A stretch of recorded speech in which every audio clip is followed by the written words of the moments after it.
Proton Preve Turbo 1.6 auto tahun 2012.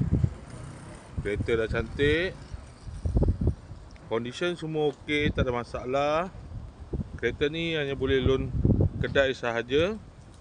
Kalau nak beli cash pun boleh.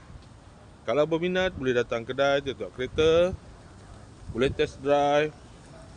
Kereta ni accident free, boleh jalan jauh, tak ada masalah. Jom kita tengok bahagian dalam.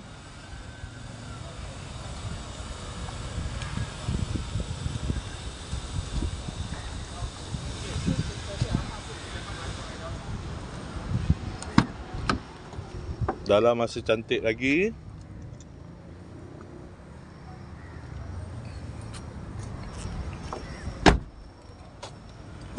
Kereta ni guna push start button, ada pedal shift, aircon semua okey lagi.